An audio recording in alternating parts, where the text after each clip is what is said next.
Technology. Can you hear me? Yes, sir. There we go. I had to accept the permission to record before it would let me speak to you. So. Yes. Dude, I like your little neon glowing Dream Boy audio logo back there. Oh, that's dope, isn't it? Yeah. You know Kyle Deneen. I'm gonna plug Kyle. Kyle Okay. Deneen from he's the artistic visionary behind Whatfest. Oh, cool. Yeah, he actually he hooked us up with that. It's one of his pieces. It's I don't know, I have it here in my office now and just have it cycling. It's got several different like color functions, but it's super cool. I actually leave it on. So like I'll do meetings for my day job and like this completely unrelated audio stuff. And like they'll see that and they'll be like, "What's that?" And I'm like, "You have no idea." Oh, cool. It's this club thing. I don't know. Right. I'm actually gonna get my my. This is how I turn on my second monitor. Ooh. It's so tight to my the shelf above it, but I'm gonna get my little questionnaires up here so I can have a general timeline. I basically, to start, I just wanted to ask you if you could kind of describe your background in general. Sure. I guess. So my background, people, just to be completely aware, like I'm 40 years old, so I hang around a bunch of young people, so keep that in mind. I started in 2005. I started in the electrical industry and pursued an IBEW journeyman electrician's card. I did that for 6 years. Once I wrapped that up, I went back to college to study electrical engineering and basically wrapped up an electrical engineering degree at the end of 2014. And I've been doing, that's basically my education background, but my day job I'm a safety consultant. I basically oversee a business that focuses on electrical safety and engineering studies, but got a team of engineers all over the country. It's a lot like doing production work. Like my team's all over the country and like I'm trying to make work. So there's a lot of similar skills between that and Dream Boy. But heck yeah. Funny how that has worked out. The kind of the project management side of that and just I don't know, I would say kind of, you know, the desire to learn and build things was a really good fit for the Dream Boy project. So it's been a fun challenge and fun experience kind of growing that business. Heck yeah, man. I'm curious too. Were you ever a musician at all? Yeah. Really? Nope. I don't know how to use CDJs. If it's any consolation, I've been a DJ for 9 years now and I don't either. Yeah, I mean, I'm a bit embarrassed to be, you know, when I'll tell my customers, like, you know, I can bring CDJs and like I can even set them up, but like, don't ask me to use them to sound check. Like, yeah, I don't know how to do that. Leave that to the other boys.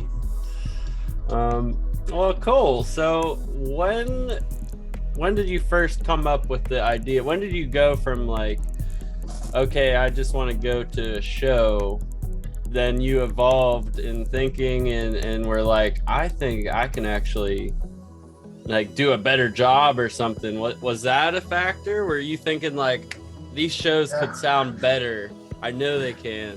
A little bit. So a little bit of history of Dream Boy. So please. Dream Boy actually started with three of us. So myself was really kind of I was kind of an afterthought in the whole process. So, my business partner Adam actually it's his brain baby, it's his brainchild, I should say. And cool. He and I had been going to shows. The first show that I ever went to was an Excision show, and that was in a really small venue. And my God, was that just overwhelming? And so we did that a few times. Wait, then, when was that? I'm sorry. That was in my first bass show was in 2013. Cleveland. Excision in Cleveland at the House of Blues. Oh, And, cool. yeah, so I mean, and it was just absolutely overwhelming. I had never seen or heard anything like that. Yeah, yeah. So I was a huge Transformers fan, and I don't know. The time Excision was doing like this crazy opening sequence with like this sampling of Transformer noises, and I was just like, "Whoa!" Like this is cool. And then, like it's got all the black boxes, and I was just like, "Okay." So Adam and we've kind of been going to shows for I don't know about 2 years, and then he got the idea. He's like, "Local shows suck. It would be cooler if they had bass." So he actually came up with the idea. He's like, "I'm gonna buy us and I'm gonna tote it around to different music venues and different EDM nights and just see what happens." And wow. So he did that, and then he's like, I feel like this could be done bigger, and so he started talking with our other business partner Kenny. And, they came up with the idea of like actually having a business. They were like, well, the two of us. Kenny lives in Atlanta, and I was like, well, this sounds like fun. I would like to be a part of this. So I kind of tossed my hat in the ring, and I was like, yeah, I can. I think I'm a good fit for you guys, and I think we can all do this. We're all doing music together. So we started a business. The cool thing was we had planned on buying a bunch of Yorkville 21-inch speakers. And because Adam already had one, he's like, let's just buy more of these. I was like, all right, cool. Then we ran into we were at a Borgor show in Columbus, and it was a PK event, and Adam and I had on these black PK hats from Grassroots, California.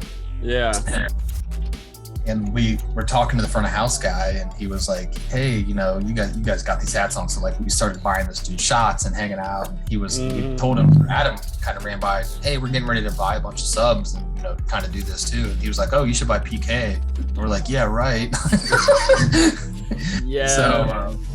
So but we found a way to make it work, and wow. Yeah, so it just kind of all kicked off from there. And that's awesome. Yeah, it was super cool, but it's been cool to just kind of grow the whole business and our capabilities. And oh my gosh, yeah, it quickly turned into something much bigger than what we ever anticipated it to be. Yes. Our very first show, very first paying customer, I should say, was this group in where was this? Birmingham, Alabama, Soma Entertainment. I think it's Soma. I might be wrong on that. But they were doing there used to be this artist, Bass Nectar, and he would do these big New Year's parties. And this group was doing the pre-party and after parties. Yeah. Dude, I was probably there. Our very first show was a G. Jones show. I was literally there. Oh, man. So you remember this dingy old warehouse, right? Yes. It was like, was it like the car place? It was like a car. Yes. A weird retro, like it was very, very unique. I'll put it that way. Yeah, it was not in a good part of town either. No. Very nervous.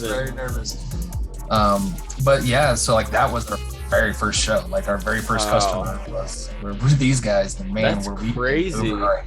We were in so over our heads. It was insane. I don't even know how we got that job. Adam actually sold that job before we even had our equipment. And then our equipment ended up getting stuck in customs. And just like, oh my God, is this stuff gonna get here? Oh no. Did you guys fly down there? No, so we ended up driving all the equipment down, but it was supposed to get here in like October, and it didn't end up showing up till like the second week. Did it have to come from Canada? Yeah, it did, but it got stuck in the border. Oh no. Yeah, that's not wild. good. Hey, well, I couldn't tell that there was some newbies doing sound that night. I could not tell. It was a first go, that's for sure. And, wow. I mean, it was a good time. Oh my gosh, yeah. Well, it was weird. That actually, we were using like extension cords and everything. We didn't know anything. I mean, it was so bad. What was it like having G. Jones and E-Prom? That wasn't with E-Prom. It was just G. Jones. It was G. Jones and Ill Gates. Yeah, and it was Ill Gates the second night. Yep, that's right. Yeah. it was it was interesting, man, because like we were huge fans, and it was just like, oh man, look at this. And, no pressure. Nope. Yeah, none at all. Right. Like, don't mess it up. Right. And we thought we were, because like, man, we honestly, we kind of got hosed on that deal, because we were told that it was going to be like 700 people. Yeah. And I was like, all right, well, we got a PA for like maybe 900 people. Like, yeah, we can figure it out. It's like, and then they oversold that venue. I think they sold like 2,200 tickets. Oh my God. Man, like we were in the situation where it was just like, by the time the headliner came on, we had no room left in the PA, and it was just like we were pushing everything harder than, there were lights blinking and like things were overheating, and I was just like, please don't break, please don't break, please don't break, please don't break. Just go find the fire extinguishers and be ready. Yeah, and nothing, I mean, that is, to this day, I've never felt an amp get so hot as I did that night. Wow, that's I thought crazy. for sure we were gonna melt stuff. Oh my gosh. Yeah, it was a good time. Well, that's perfect. That just answered my question of what was your first gig. I had no idea it was that. Yeah, neither I did we. figured it was like a little house party or something you guys practiced with. No. We set it up in our friend's warehouse, and it was like, oh, okay, we got it to work, and we sound checked like 1,000 times with Lavender Town, and it was just like, to this day, I could not hear that song and not be in that warehouse. It's like, all right, here we go. Oh my God.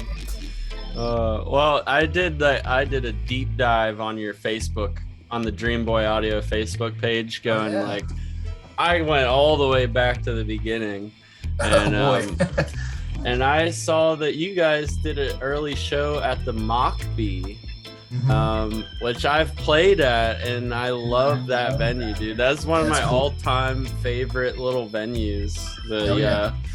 It's like a old. They used to do. What was it? It used to be a brewery, basically.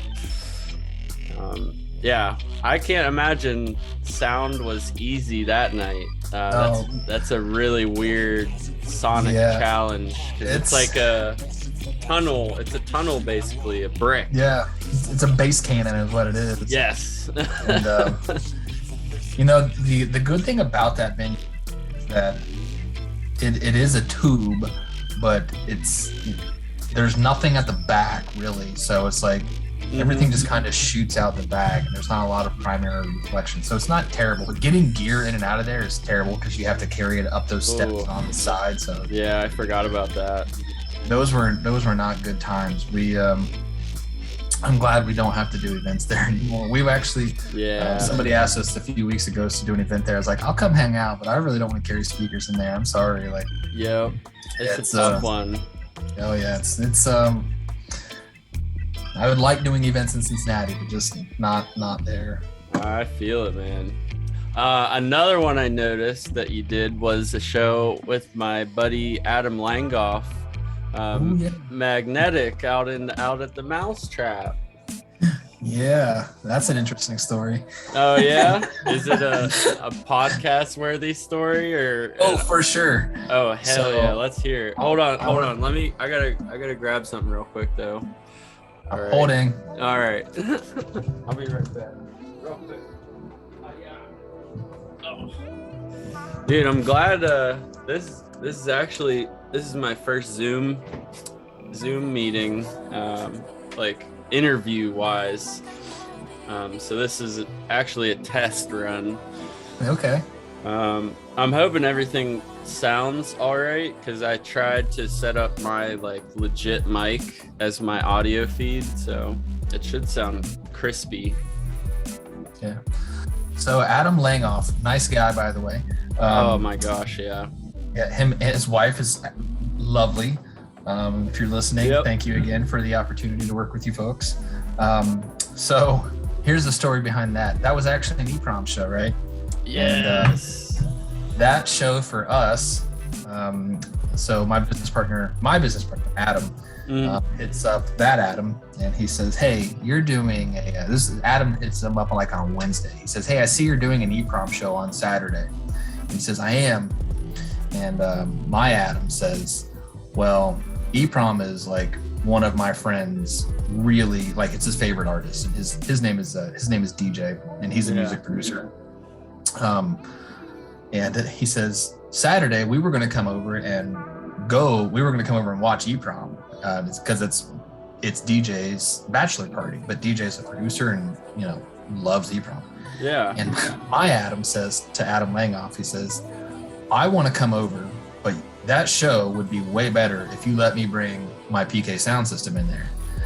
And and Adam Langoff says, well, that's awesome. He goes, but I don't really have the budget to do it. And my Adam says, that's okay.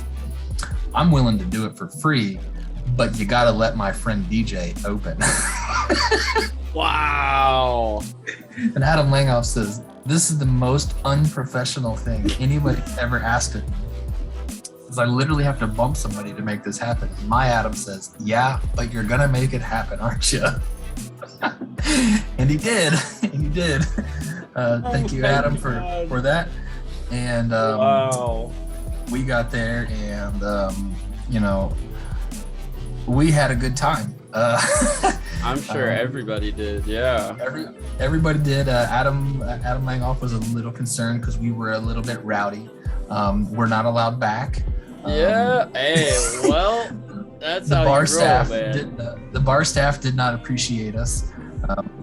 The next day, when we went back to, if Kaz, if you're listening, my Kaz, so we have a technician who works with us. Oh, nice. Kaz, different Kaz, not you, different Kaz, but he, EPROM actually ended up leaving a bottle of scotch in the green room that night, and my Kaz took it back to the hotel room and polished it off.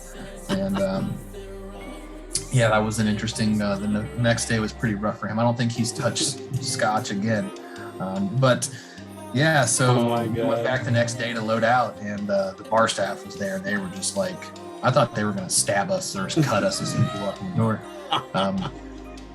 And then we went right next door when we were leaving, because there's that little head shop right next door, right? Yeah. And apparently we had rattled some things off of their wall. So. Oh, no friends over there either. Yeah, we didn't tell them it was us. I was gonna say, did they find out you were the sound crew? No. Not until this podcast. They were cleaning up some broken glass when we got in. Oh my god! I was like, Wonder who those people were that did that. Wow. But yeah, that was a good time. We talk about that show frequently. And oh my gosh, that's cool. Yeah. And then I was trying to think of where me and you met. I know where we met. Yeah? Yeah. Where was we met at our friend David Timko did a show. Was it Elevation? It was Elevation, and where we were testing the structural integrity of the building. Exactly. Yes, that Levitate played that show, and that was another situation. I had been dying to see that guy. He had a song. He had a collab with that one dude we talked about earlier. Yeah. Called Chasing Heaven, and it's like one of my favorite songs ever produced. Yeah. I had never even seen Levitate on a bill, and David announced that show, and I was like, "Yo, I want to come to this show." And guess what? That show would be way better if we brought a PK sound system. And he was like, "You're gonna bring a PK sound system?" I was like, "Yeah, man, I'm going to, because I want to see this dude on one primarily." Yep. Dude, that's crazy. So that's how I met you, and that's how I met David. Wow. David's still a good homie. And then I saw you just a few weekends ago at David's show. So yeah. Full circle, right? Yeah, I was there doing my Renegade projection mapping. And that was before the overtaking of LED screens. Yeah.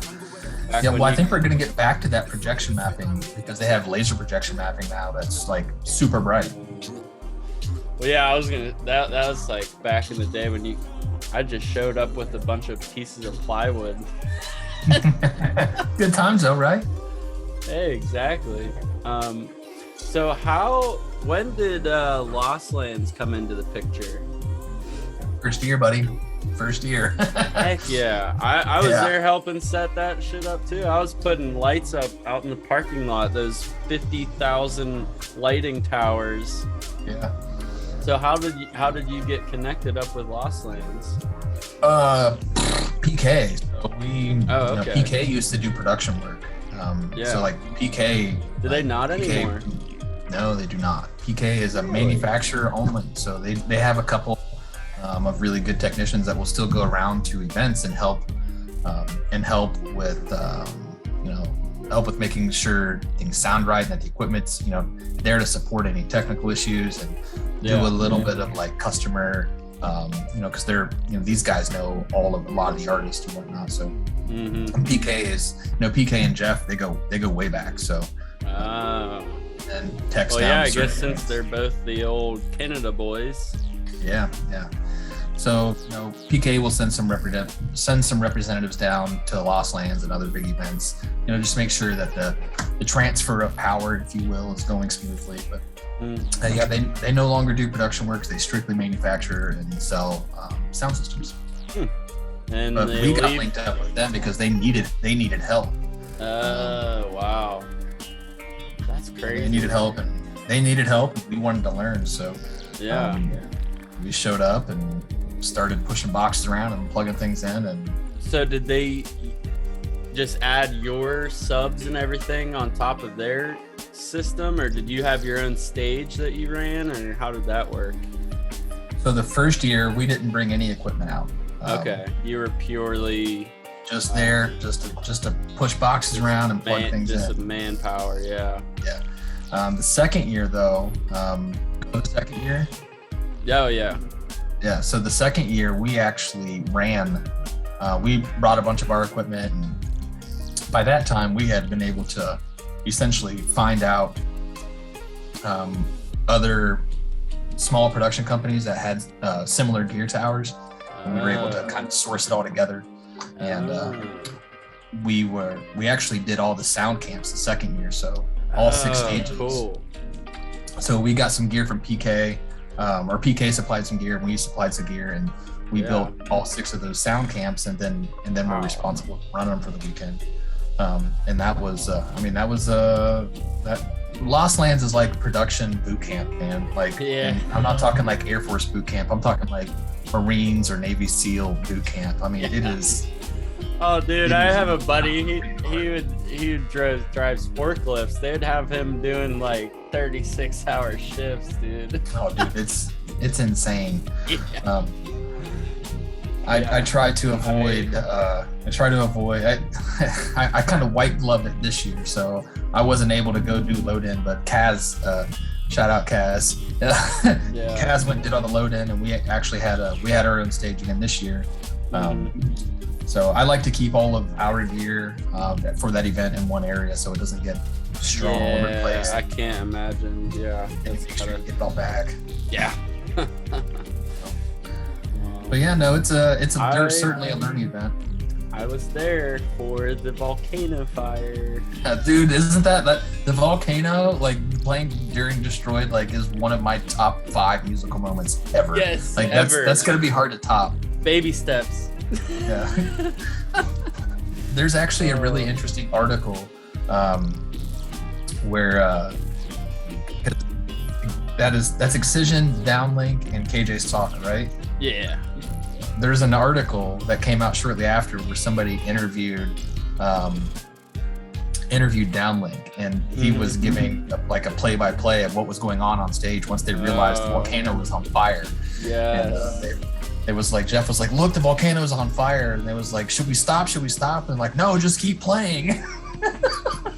So those guys just kept rocking, like they knew what was going on, but they were just like straight screwing. metal. Oh yeah, that was cool. That was awesome. God. That'll go down in history for me. Yeah, same, dude, same. So then, when did what festival come into the picture? So I actually I met one of the founders of What Fest, Ryan. Shout out Ryan McKee for listening. And for those listening, What Festival is the name of the festival. Yes. It's what then question mark. Yeah, that's That's kind of like Bonnaroo, how they name their stages, which stage and what stage. Yeah, there you go. Yeah, so I actually met Ryan McKee, at Lost Lands. And nice. he was hanging out at my buddy Anthony's tent.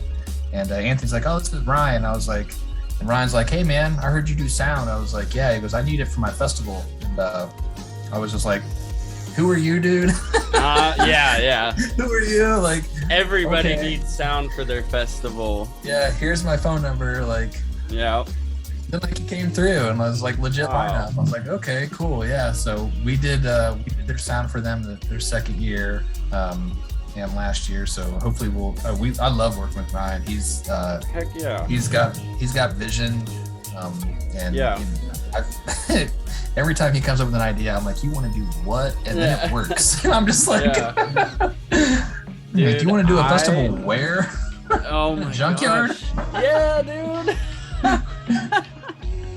Dude, I was so impressed with how they handled last year's absolute torrential downpour in the middle of the Saturday, or Friday. I forget which day it was, but it was it was quite the test of production staff, and I applaud you and everybody else that had to put their parkas on and trudge through it, man. That was scary. Those clouds get real dark real fast, and I ended up leaving the festival to go try and find tarps to cover things up with, and I went to an automotive store and they didn't have anything. But right across the street was a Sherwin-Williams, and I went in there and they had all kinds of drop cloths up. Like, this is exactly what we need. Give me all of it. I no sooner than got back and I started sprinkling, and it was just like go time, like get everything covered, and it was glad we did. Like there was a little damage done, but it was okay. Have you ever had like a loss, like a financial technological loss from weather events? So during that event we had we didn't have an immediate, did we? We ended up losing one speaker that day, but it might not have been because of water. I can't quite put my finger on if it was water or something else was going on. But no, not really. It's really, this year was kind of the challenge for that. So like that event, and next weekend we were at a festival and it rained really hard too. Oh man. Like our equipment's not waterproof. It's kind of like weather resistant. So, and it's always nerve wracking. It's like, because all of our speakers have built-in amplifiers, so it's like you have the amps kind of like out there, and you're just like, don't die. Yeah. Gosh. So close geographically to the Columbus, what festival is Interstellar that you guys did down in Cincy? Yep. How was that? Yeah, that's another good one. Shane and Brandon and their crew, amazing team to work with. Yeah. They've got big plans for this year. Cool. I'm looking forward to continue working with them. Nice. But yeah, so that's gonna be a challenge for us as well. Supporting their growth. So that's one of the things that we've been focusing on, is how do we support our customers and their growth. I noticed that on your website, on the PK or on the Dream Boy website, is that you guys are branching into promotion. We did a little bit. Yeah. That I didn't know you guys did any of that. That's cool. Yeah. We tried that, when we first started this, it was just like, well, what do we want to do? Do we want to, we kind of had this idea that we would organize events and, be promoters and sell tickets and, kind of work with other promoters.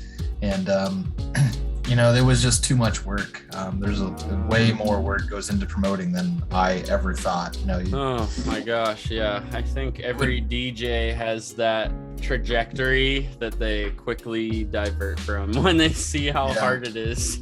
Selling tickets is an art, and I don't care what you just can't be like, oh well, I'm just gonna get a nice lineup and the tickets will sell. Like, Yep. man, that's not it at all. That's not how that game works. No. So we got away from that pretty quickly. I was just like, look, our skills lie in setting up speakers, making them loud, not in selling tickets. So we got away from that pretty quickly, and I'm kind of glad we did. I feel it, man. I noticed that you guys work a lot with Ignite events. You want to speak to that? How you guys started connecting with them? Yeah, Chad Smith, Chatty Daddy, if you're listening, we love you, Chad.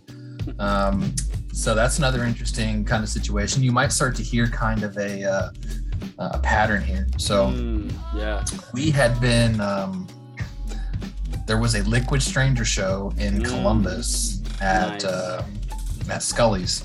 Yeah. And Chad was throwing the Stranger played Scully's? Oh yeah, this was like 2017. Okay. Yeah, early 2017. And we wanted to go. And we wanted to, at this time in our lives, Adam and I were just like, we want to go do everything, and we want to take our speakers with us everywhere we go. Like, like a kid with his puppy, right? Yeah, exactly. So we hit up Chad, and I said, hey man, I want to come to this Liquid Stranger show. My name's AJ. I'm with Dreamboy Audio. I've got a PK sound system. I want to come to your Liquid Stranger show. I want to bring my speakers. And he's like, you're going to bring a PK sound system in here? I was like, if you'll let me. And he was like, okay. He's like, I don't have this in the budget. I was like, yeah, but I want to come to this show anyways. So like, we worked out a super sweetheart deal. Yeah.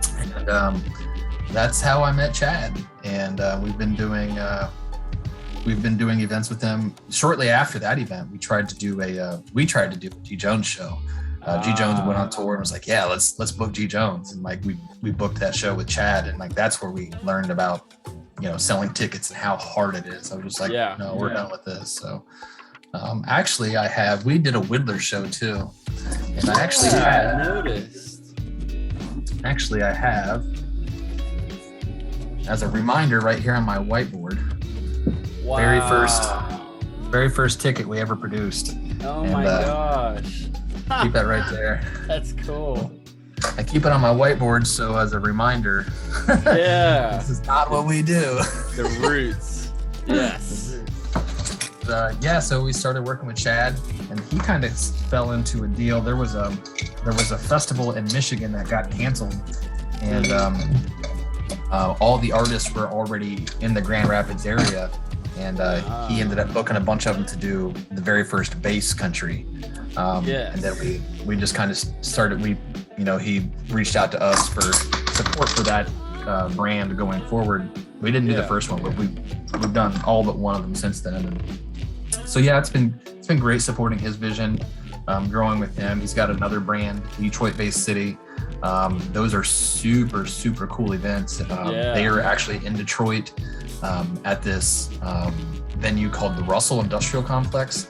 And it's like, dude, it's Detroit grimy warehouse. It's like, it's the stuff things like legends are made out of this place. Like it's insane. And like we love going in there and setting up big sound system and just you can't break this building is the awesome part about it. Like you could a bomb could go off and this building's just gonna keep going. Oh my gosh. Well, yeah, that leads me right into my next question. Did you guys do stuff for Movement Festival? Did you do something there for Movement?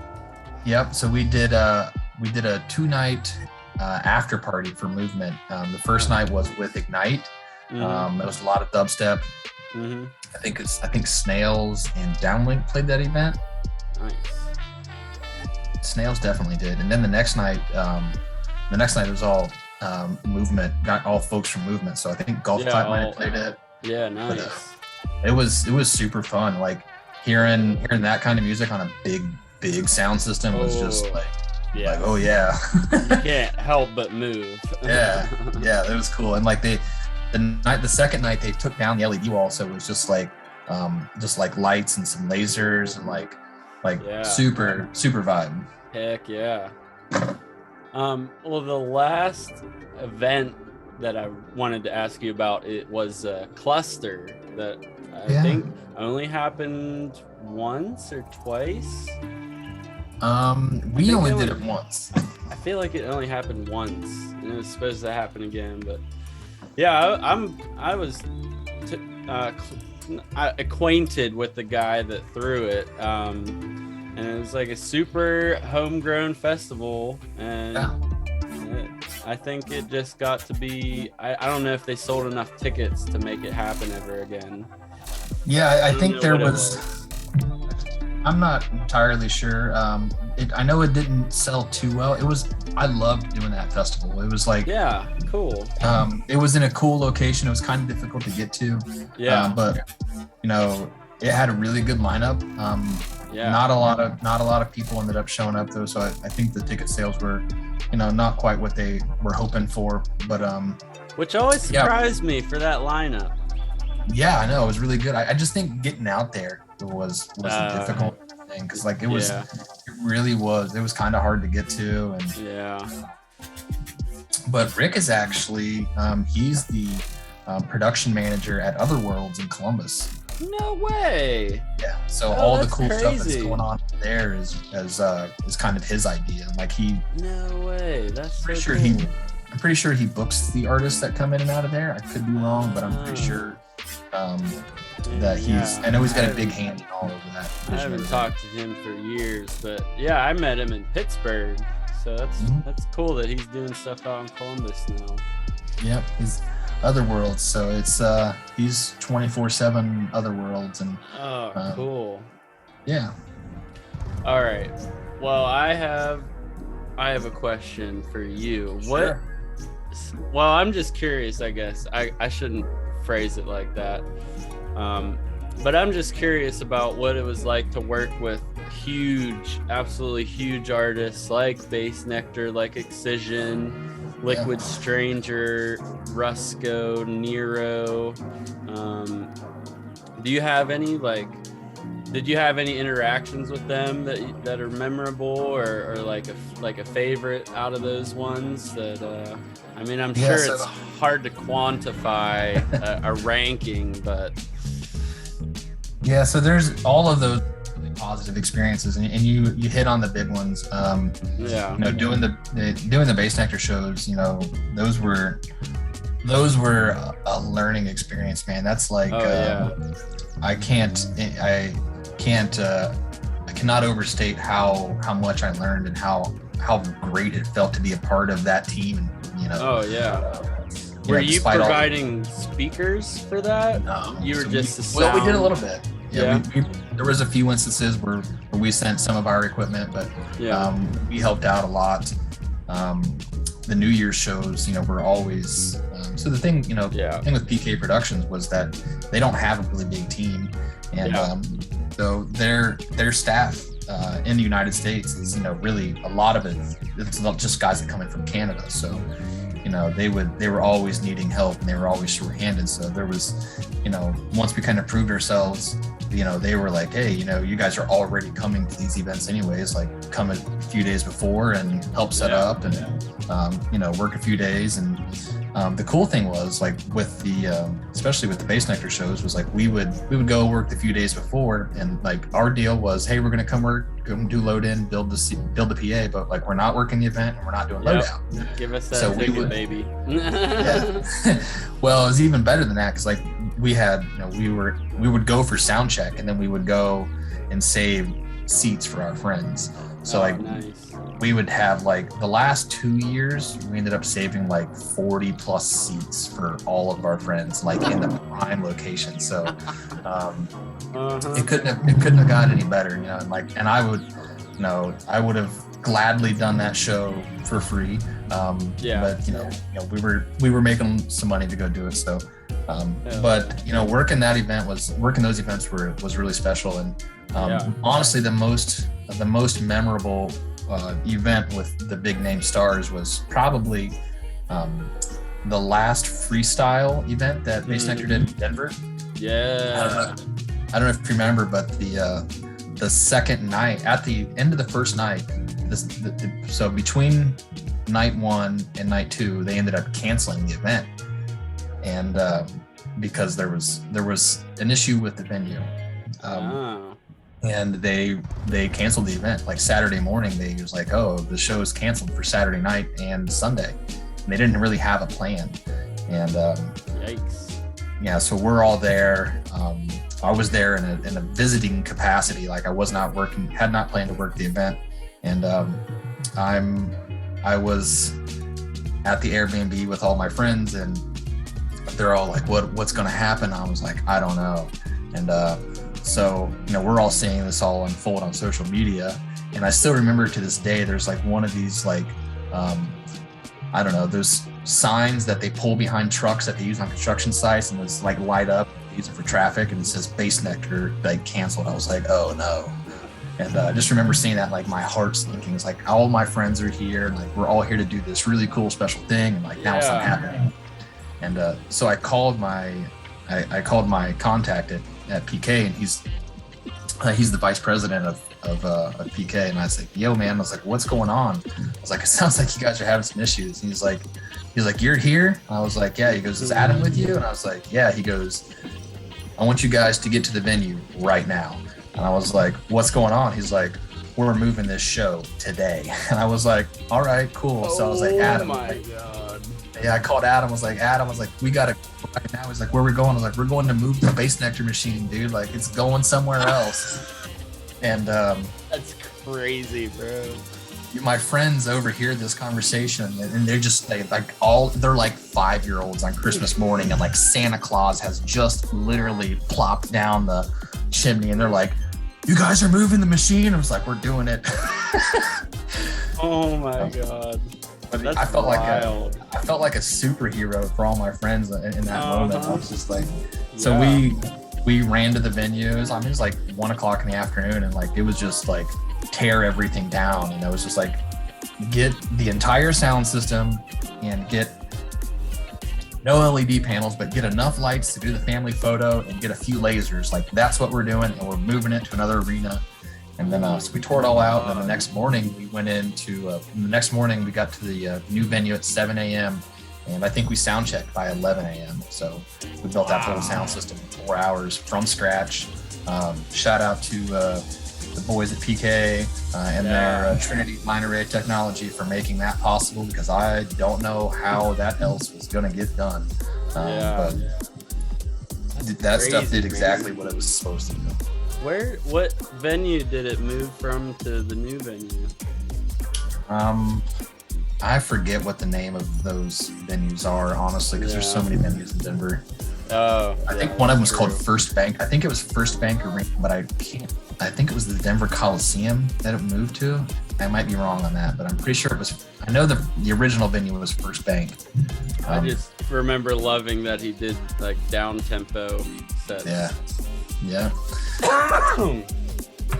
That was cool. Liquid is always amazing to work with. He's such a super nice guy. Oh yeah. I didn't really. The Nero show that we did, he showed up like 15 minutes before his set played and then rolled out. So like he had, I was hoping to get to meet him and I didn't. But everyone else we've worked with has been super super cool. I've never had a bad interaction with any of those big name artists. So, well, this is gonna be a ridiculously difficult question, but could you give me a top 5 sets that you've ever seen?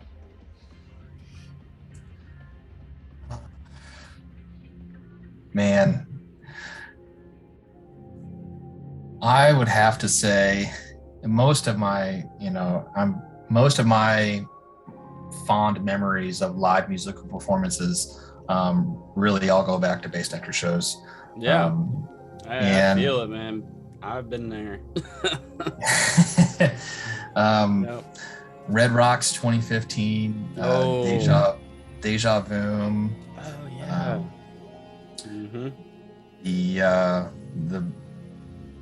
The New Year's where he played Lights, that was amazing. Mimi Page singing Butterfly live. those, when I think of like my favorite music performances, call me narrow-minded, but I'm okay with it. I respect that you still hold it in your heart and haven't fucking shut it out completely. For me, it's like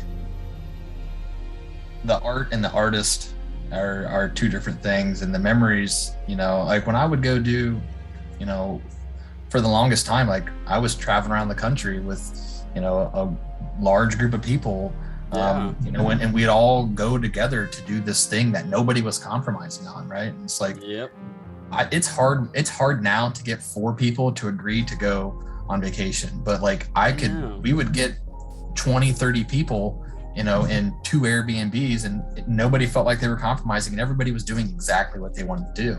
Yep. And, it's a whole weekend experience, and you're seeing your friends and you're making memories, and, there's only, 2 hours of music each night. And it's like, but there's 24 hours in the day that you're making memories and hanging out with your friends. And, we all rallied around that cause. And, so for me, that's really what that was about. And,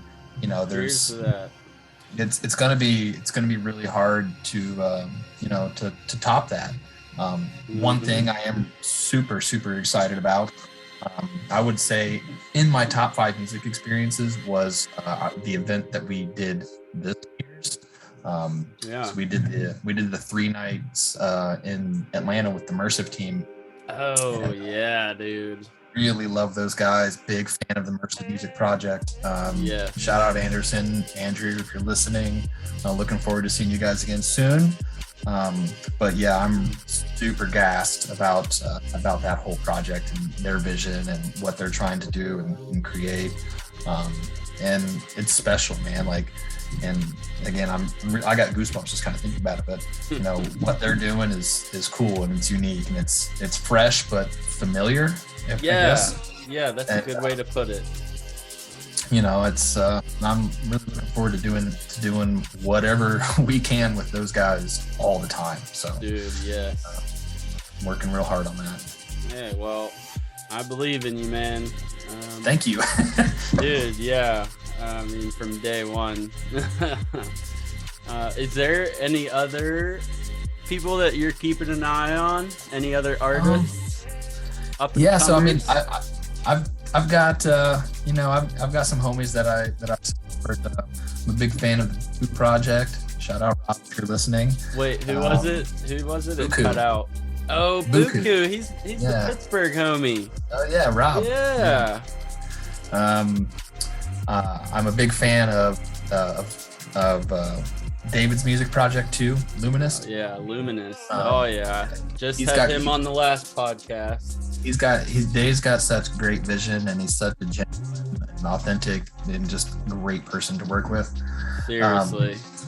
There's also another kind of underground artist who doesn't play out much, or even really release music much, but his music name is Unk, UHNK.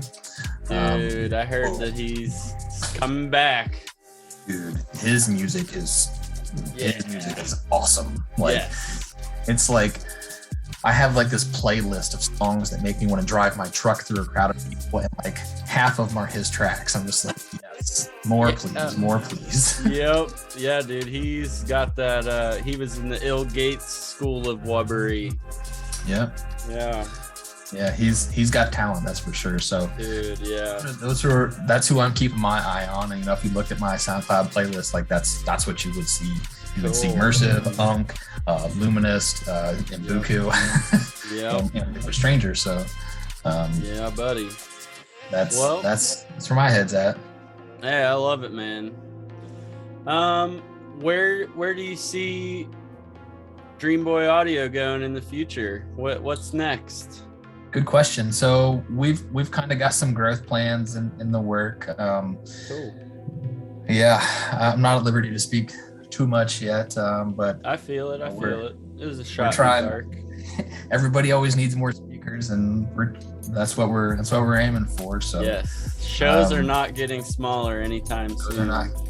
Shows are not getting smaller, and I want to build bigger sound systems. So heck yeah. like I said, the Interstellar Music Project or the Interstellar Music Festival this year is going to be it's going to be a big one for us. That's going to be our big show this year. Cool. And so it's going to be a big learning experience for us, but we just want to get into bigger events like that. We have a sound system now, and we're basically maxing out our potential with what we have. So we need a bigger sound system. Trying to get a bigger one and figure out how to pay for it. Time to get a bigger boat. Oh, I know. I know. That's the problem. And it's so far, to date, a lot of this has been, it's been a business, but it's also been an outlet and a hobby for all of those who are involved, because everybody involved has a full-time job. So yeah, man, I got mad respect for you guys holding that down, man. God damn. It's been it's kind of scary thinking about what the next phase looks like, what the responsibilities are that would come with that, and it's nerve-wracking, and we're trying to figure out the best way to navigate that. But it's certainly a work in progress, and we've got high hopes. Let's just say it that way. So the dream keeps going forward. So exactly. So one thing I love working about Adam, Adam's got great vision, and he's always got good ideas. So he's a dreamer for sure, and he's got a vision for this company, and my role in this company is to try to help him achieve his goals, and hopefully make some money along the way. But that's what we're working towards. Hey, well, I just got the ball rolling on something again that I keep. I just always press this idea back into the back of my mind, and I try not to let it come up, because I will just fall into the black hole. But I got a promoter interested in the Solar Eclipse Festival I want to throw in 2024. Where do you want to do that at? Are you allowed to say? You want to take that offline? Dude, that's the thing. I am in your same boat where I don't like promoting. At this point, I would rather put the idea out there, and if I'm supposed to profit from it in the future, it'll happen on its own. But that's going to the path is right here through Ohio. That's what I'm saying, dude. Somebody is gonna do it. Somebody's gonna do it, because I don't know. It's just asking for it, man. So I'm just starting to poke the bear. Poking the bear. There's a lot of people are thinking about that. So I'm really hoping that one of our partners that we currently work with got something in the works. So cool. That's what I like to hear. I don't have any insights, but I don't know. I mean, Ryan, Shane, you guys listening? That's what I'm saying. That's why I'd rather get it out in the open, because I just like to weasel the ideas in and start to get people talking. I'm in the same boat. Solar Eclipse Festival in Ohio, right here in our backyard. Let's do it. I know, right? Yeah, we'll see. I mean, we got to compete with the Oregon Eclipse Festival. They did 7 stages over 7 days, so naturally we have to do 14 stages over 14 days. Listen, I have a full-time day job, and they only give me 3 weeks off a year, so I don't know that that's gonna happen. Hey, that's a week for prep, 3 days, 4 days for setup, 3 days for teardown. Yeah. But anyway, last question to close it out. I'll let you go. If you just want to real quick plug what Dream Boy Audio can offer for an event, for any promoters listening that need world-class sound. Yeah, well, I think you hit it. So we are a smaller audio production company, but we are currently supporting events up to 5,000 people pretty successfully. DJ gear, line array system, front of house, backline. We can do it all. So, and if we don't have it in our inventory, like we know how to get it. So, we're a good source for the PK experience, and we really truly try to, keep up the reputation that they had with, just an overwhelming, immersive sound experience. And right.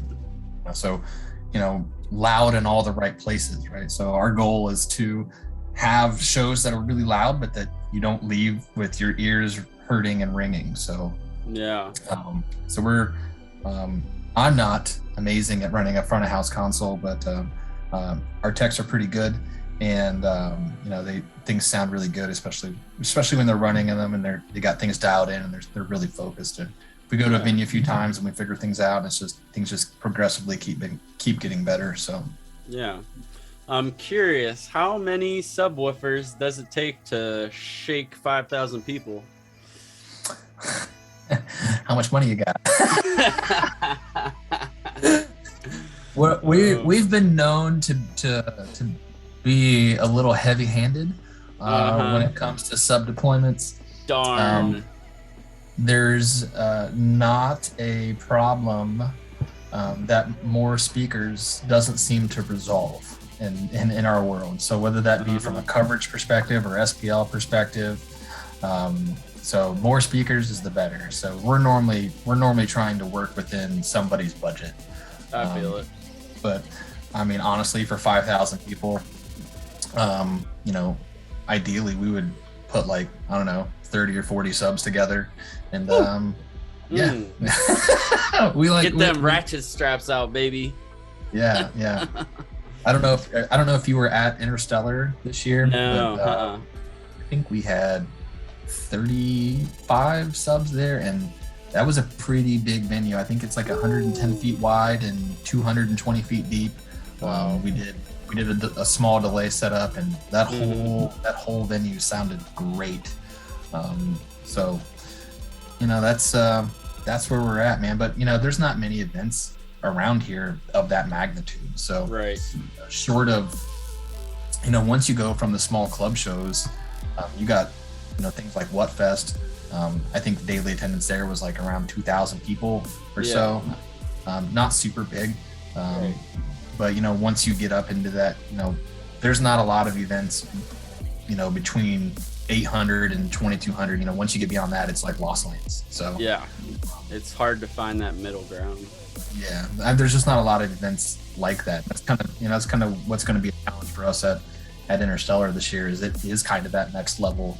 So gonna have to get bigger speakers from somewhere. We know who to call though. You'll find a way. Oh yeah. Where there's a will, there's a way. I promise you. We can figure it out. Yeah, that's the spirit. All right, well, you got any more plugs or anything? Any more shout outs? No, I wish. Let me see here. What's your next show? Good question. Our next show, I do want to give a shout out to the rest of my team. So I mentioned my business partner, Adam Williams, and Kaz. Kaz is a big supporter of our vision, and he's been doing events with us for a few years now. Kaz is amazing. He's got a lot of growth. Kenny Jones, Robert Wright, our other business partners. Don't get to see them out at too many shows, but they are a big part of our success as well. Let me see. Our next show is going to Hawaii next week, so my calendar's full of all kinds. Can I hop in that luggage? Hey buddy, I'm going solo, so feel free to come. Heck yeah, man. Looks like Detroit-based City is our next show, and that is April 23rd. Nice. Yep, April 23rd. Yep. So we got a little bit of time off, which is fine with me. So I said I'm going on vacation next week, and my day job's pretty hectic right now. So I'm okay with taking a break before things pick back up for the summer and keep going. Well, heck yeah, man. Thank you so much for coming on. Hey, man. Thanks for having me. Oh, I'm looking at my calendar now and getting notifications. Oh, yeah. Sorry, I got distracted. Yeah, man. Thanks for having me on. It's always good seeing you. Yeah. I'm not quite sure unless you show up in Hawaii next week with me. I'm not sure. I'm not sure. You never know, buddy. You never know. Hey, man, if you fancy a trip, I'll be in Kauai from next Friday through the following Wednesday. So it's amazing what one tab of acid can do. I don't know that that's gonna get you to Hawaii. Maybe 2 or 3. Get there in here, buddy. In here, I'll be there. No. Well, I'll be sharing pictures on social media, and you can be there with me. How's that sound? That sounds good. I do love your photography, man. Thank you. Got a good eye. Good eye. I appreciate it. Yeah. My day job asks a lot of me, and I travel a lot for my day job. So, I take my camera with me everywhere, so I don't. I feel like I have something to do, so I'm not spending time in the hotels. Team Nikon or Team Canon? Sony. Oh. Sony Okay. I see you. Sony fam. Yeah. There you go. All right, man. Well, I think that's all she wrote, man. All right. Well, thanks for having me on, Kaz. Maybe we do this again in the future. Look forward to seeing you, bud. Yes, sir. Maybe next time we can delve more into the sonic details of how your rig works and everything. Oh, sure. More questions. Yeah, no problem. Yeah. All right. All right. Sounds Chat good, soon, buddy. man. Take Peace. care. Peace.